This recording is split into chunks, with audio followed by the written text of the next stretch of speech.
Hey guys, welcome back. I've had to listen to the song as it is on quite a few different speakers, and I've noticed a few things. One of the main things that was kind of sticking out to me was the vocals sounded a little bit too compressed, and I think that it's probably the parallel compression because we have it at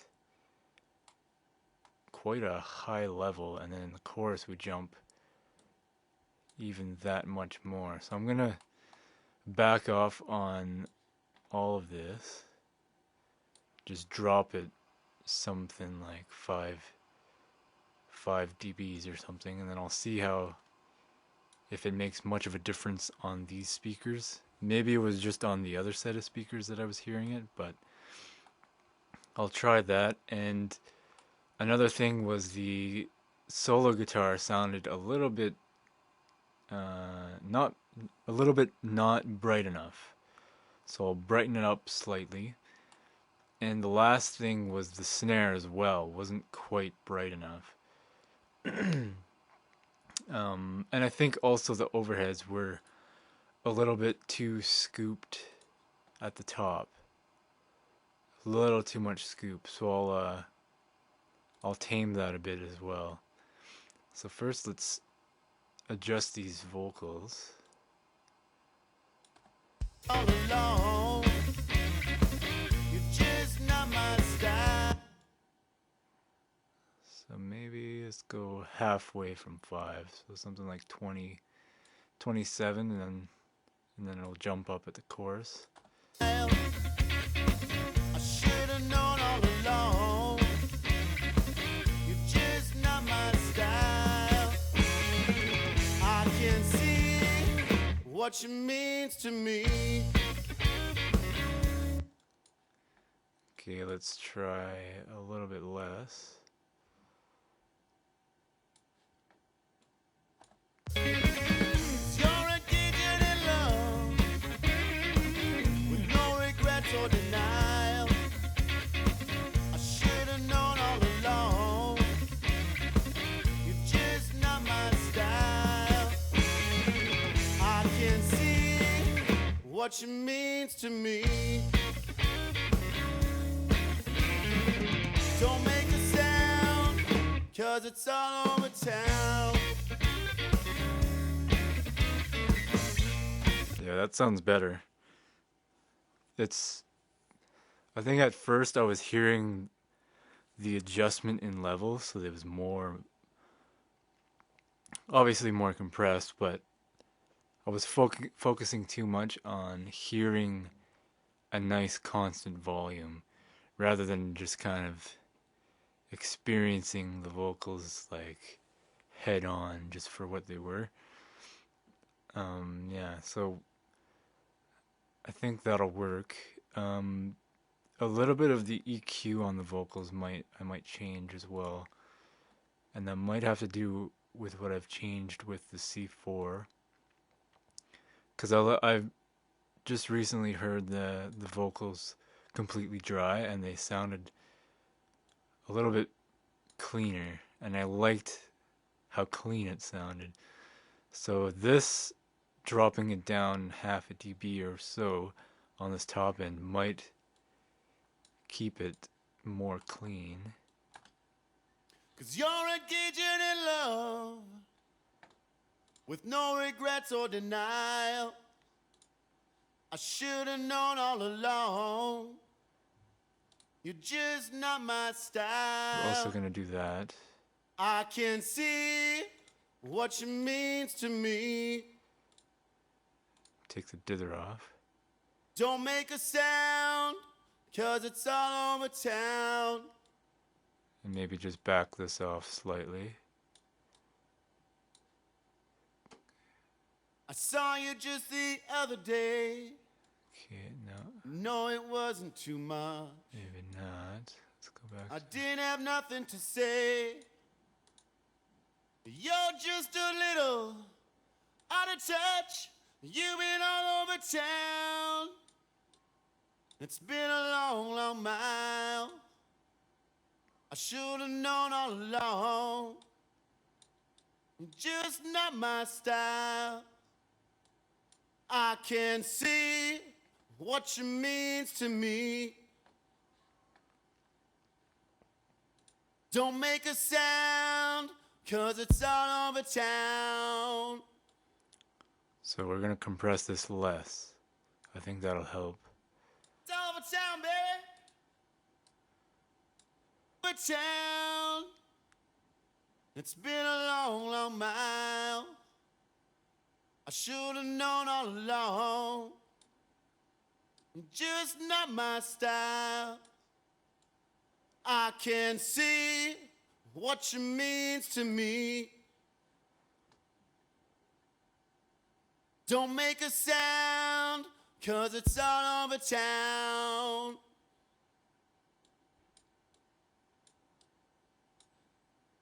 It's all over town. With no regrets or denial. I should have known all along. You're just not my style. I can see what you means to me. Don't make a sound, 'cause it's all over town.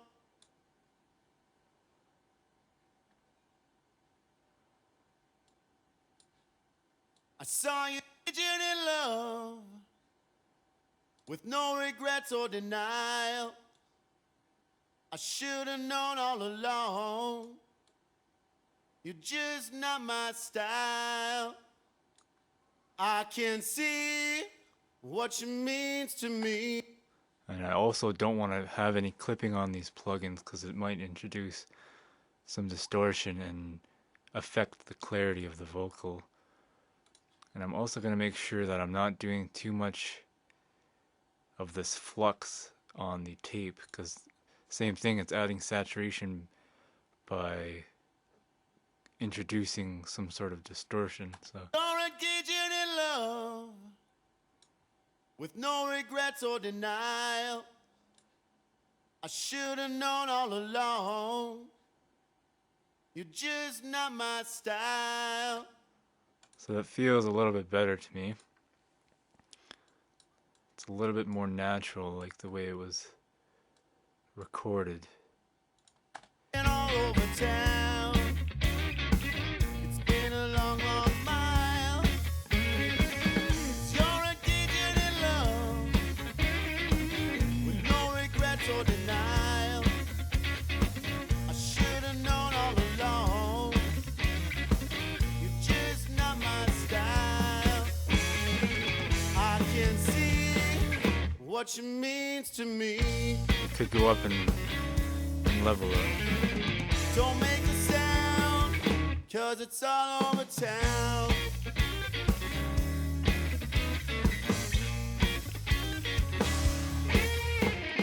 I saw you just the other day. Okay, that seems pretty good. Now let's go to these guitar solos.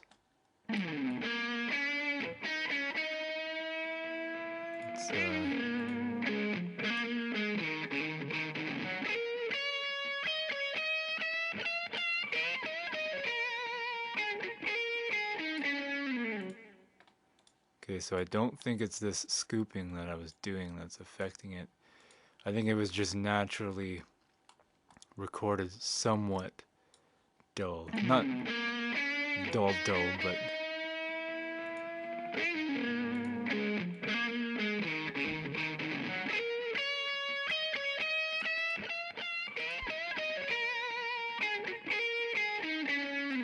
they just could use a little bit of brightness to compete with the other guitar here.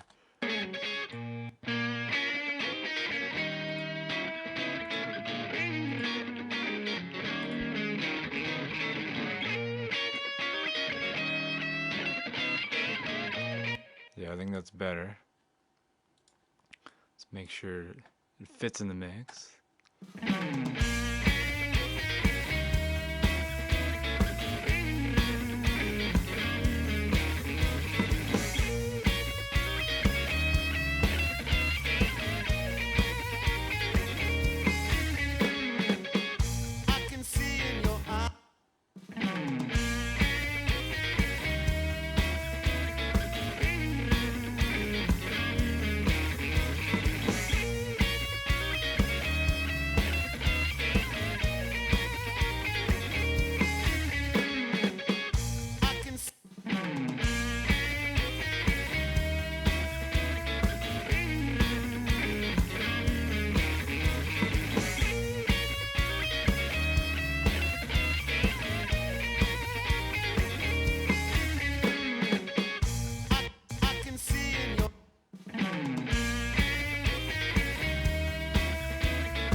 that's better.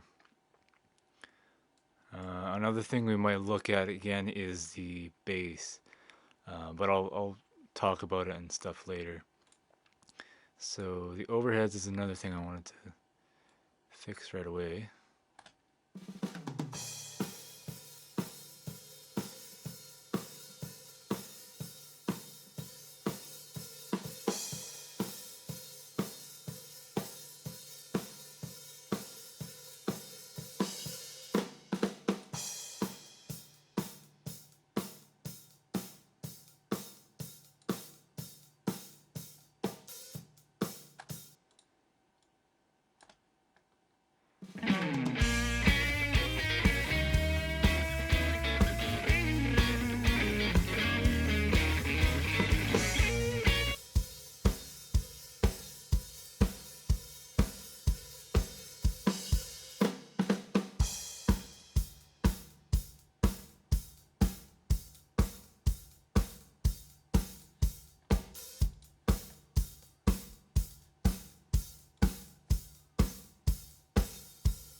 Yeah, there's two plugins that are already giving it brightness. So this from, I think it's 2.8 kilohertz.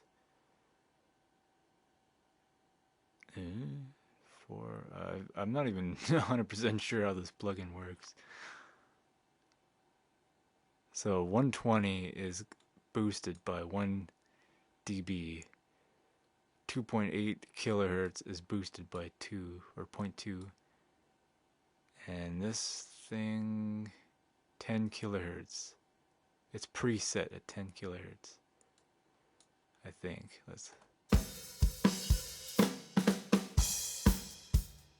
Yeah, that's what it is. So we're already doing a crispiness right off the bat, and actually, you know what? It's peaking here. Let's see how.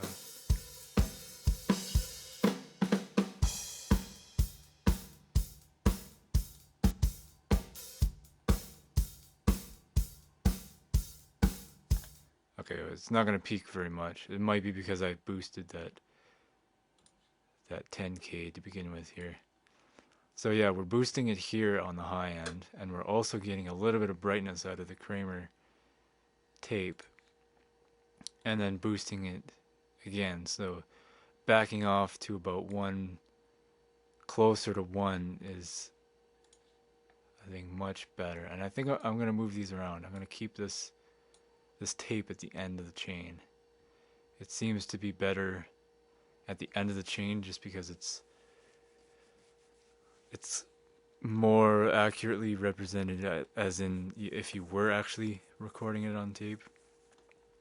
And anything you do after tape seems to be a little bit more over accentuated. So kind of like the same idea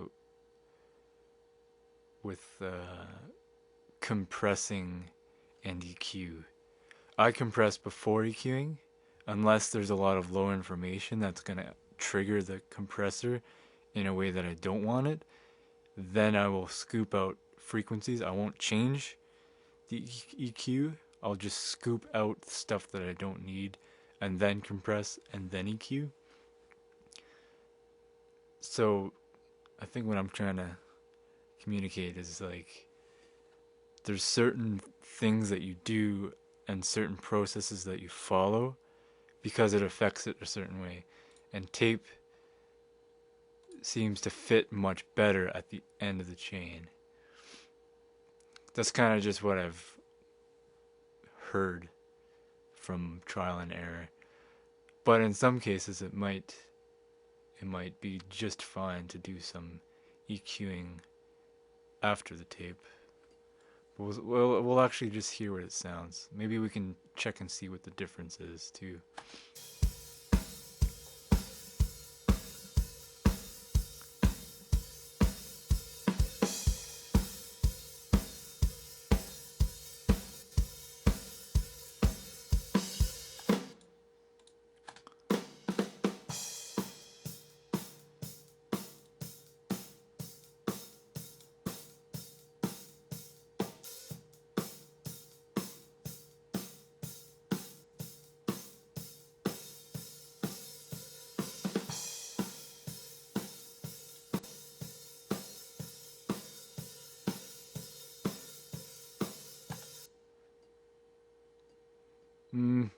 Yeah, I don't think it's making much of a difference.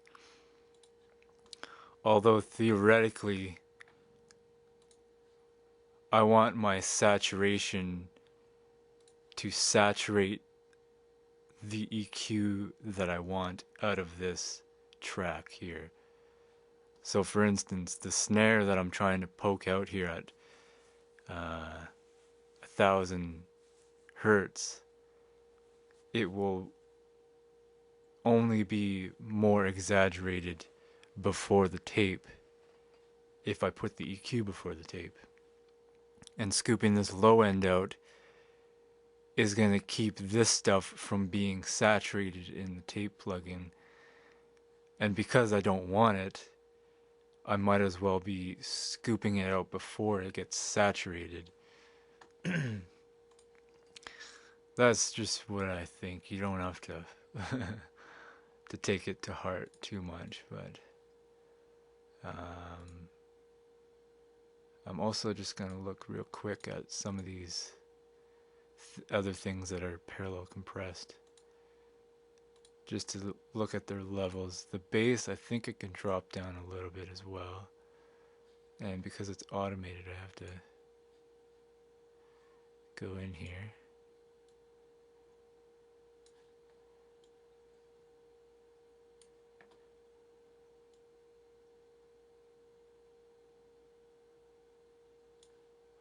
Oops. 24. See, to me, 24 seems like a really high amount. After hearing on a bunch of different speakers and just over and over again, it seems that 24 is too much parallel compression. So 27 should be a good amount. Let's listen to it.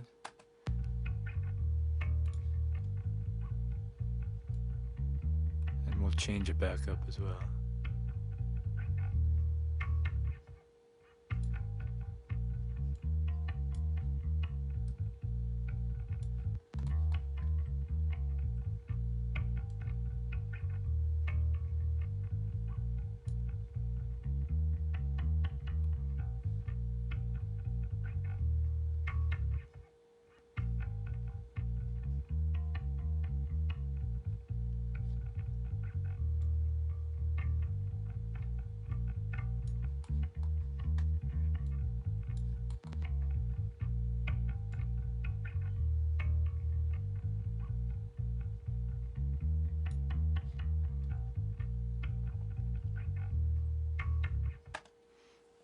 Yeah, so it seems like the transients are getting a little bit lost when I turn it up too high. And it's also boosting the low end a little bit, somewhat negatively. Because I really want to try to keep this bass under control as far as low end and clarity and things like that. So yeah, the next up is the snare, which I noticed was sounding a little bit on the not enough brightness side.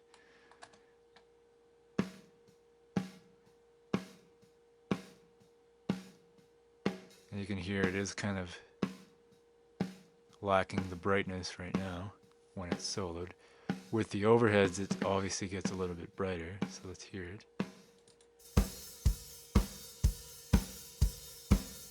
It's quite a bit brighter with the overheads. And in the mix, I can see what you means to me. Don't make a sound, 'cause it's all over town. so now I'll change this high frequency here, and then we'll hear the difference. It's been a long, long mile. 'Cause you're a digit in love, with no regrets or denial. I should have known all along, you're just not my style. I can see what you means to me.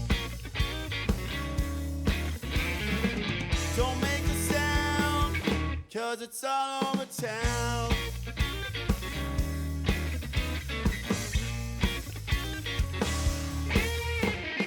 I saw you just the other day.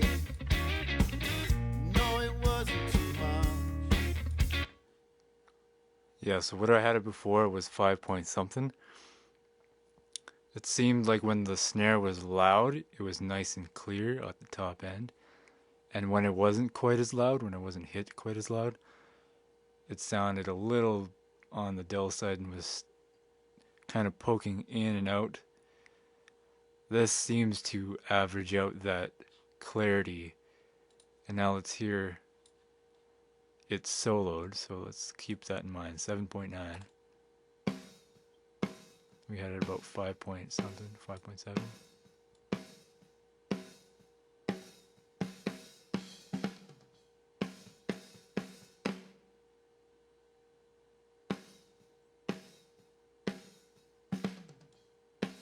That might be a little bit too bright.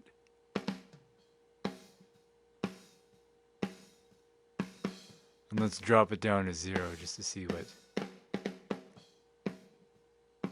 So this is definitely way too dark. So we really need to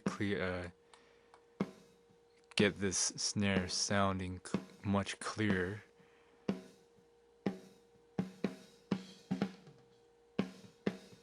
At this 3.3 range, we're not really getting much clarity. We're getting some decent amount of attack volume.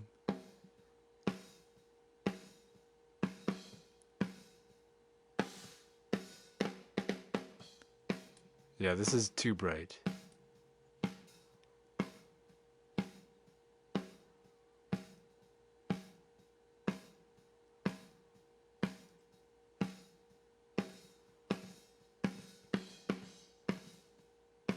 Maybe it only even needed 1 dB of difference at this top end. I should have known all along. Just not my style. I can see what you mean to me. Don't make a sound, 'cause it's all over town.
Now that we've made these changes on the vocals, some of these things aren't, this automation doesn't seem to be riding very well.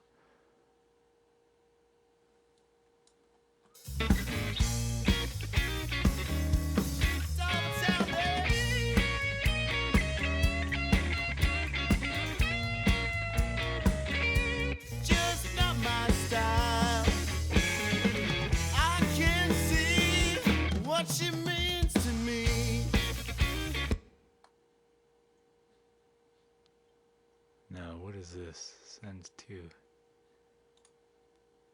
doubler. That's a huge difference. So we're gonna keep this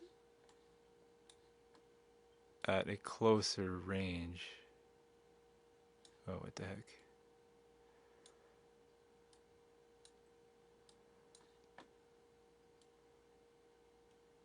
They're gonna be less distant from each other because it's too much of a spike.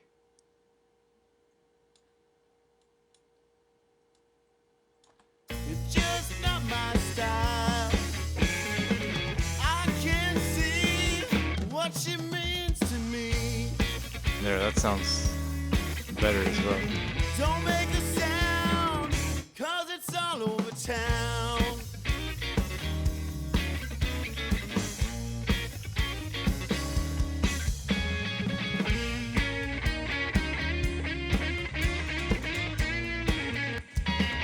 I can see what she means to me. And the guitar solo, at some of these points, same thing, the volume seems to be a little less in control now, so I have to readjust that. Long, long mile. I should have known all along. It's just not my style. I can see what she means to me.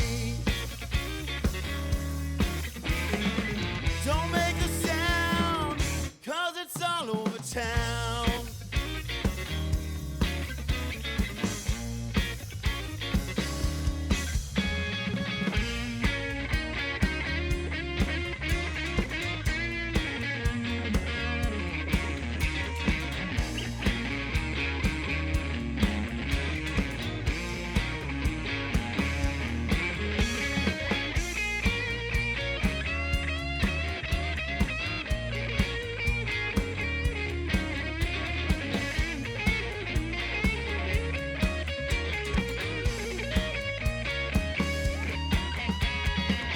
I can see what she means to me. Don't make a sound, 'cause it's all over town.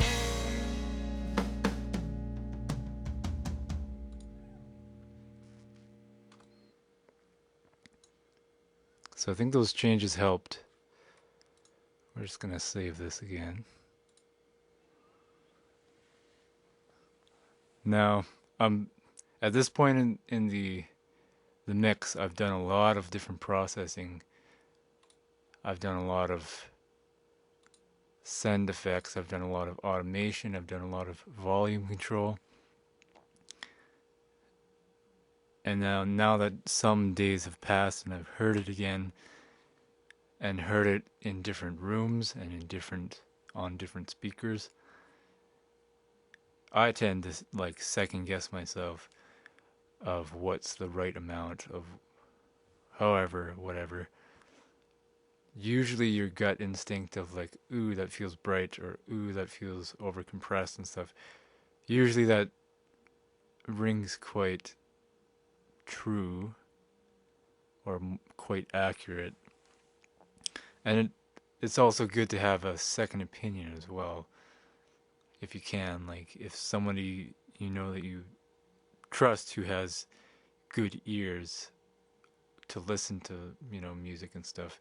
Maybe even somebody who mixes, but it doesn't have to be someone who mixes, but just somebody who has a good ear for music and tonality and that kind of stuff. But just keep listening to it at different days in different environments, different speakers, and you'll come to a decision eventually that yeah, I should change it, or no, I'm keeping it at this setting because I've heard it on XYZ speakers in different rooms, blah blah blah, and it seems to be a happy medium. Then yeah, then keep it. And so yeah, right now it's, to me, this seems like pretty decent. I'm sort of second guessing what I've just changed. But what I've just changed, I'm going to bounce it down to a mix, and then I'm going to listen to it at a later time when when I haven't just changed everything. I'm going to listen to it again hours, if not maybe a day or even 2 days later, and then come to a decision because I'll have a nice fresh mindset and I won't have just heard all these different changes that I'm doing in real time. I'll have heard it from a fresh perspective. So, yeah, I've saved it. I'll save it again. And I'll be bouncing this down and I'll have a good listen. I have looked into some videos on the chorus stuff, chorus processing. And that, like I said in the last video, that's what I was going to pay attention to. And I still haven't found anything that I can really do in this instance. There's some really good effects that I've been watching where you can pan some of the instruments. You can pan it, like let's say there's stuff going down the middle. You can pan things all of a sudden to the left and to the right during the chorus and then bring them back kind of down the center during the verses. And that opens up the whole song. Not so much the vocals, but it opens up the song in the chorus and then it brings back down to a focus, which would be an interesting effect. But as of right now, I only have 1 and 2 guitars, and panning the strummed the main rhythm guitar to the left, and then a solo guitar that only comes in occasionally on the other side. That doesn't really work out so much. So that option is kind of out. I've already tried a bunch of delay and I didn't like what the delay was doing. Boosting the reverb to me is not going to be doing anything flattering to the song. And boosting in volume is not going to do anything because it's just going to make it really loud and somewhat obnoxious to hear that much of a jump in volume. And the compression, even as it was with the parallel compression at, 24 or so, just sounded not very good to me. So boosting that is not going to help either. And boosting this chorus and this doubler makes it sound weird. So I think it might be just the way it is here, and I'll just come to terms and accept it as enough processing and it'll suit the song. And I think that's kind of where my instinct is leading, where I don't really have to do anything at the chorus. Although it would be cool to have something and it seems like the right thing to do, it also, after time has passed, I've just kind of come to accept that it seems fine. So, and yeah, I think this is long enough for what I've done so far. So we'll call it a wrap up. We'll call it a full video. In the next video, I'm not sure what I'm going to be doing, but it's probably going to be something very similar. It's going to be second touches. Another thing that I also like to do, which I haven't done yet, I'll go back to one, is on the stereo bus. Come on, there we go. On the stereo bus, I also like to put on a where is it? Distortion. A tape saturation, and there's some good mastering presets that seem to do a good job. So I'll give you a taste of that, but that'll be in the next video. Let's play a little bit without and then with. Smile. But you've been all over town. It's been a long, long mile. 'Cause you're a digit in love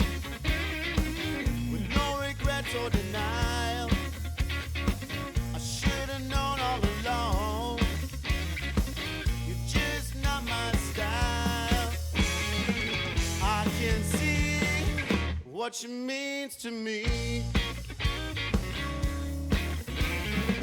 Don't make a sound, 'cause it's all over town.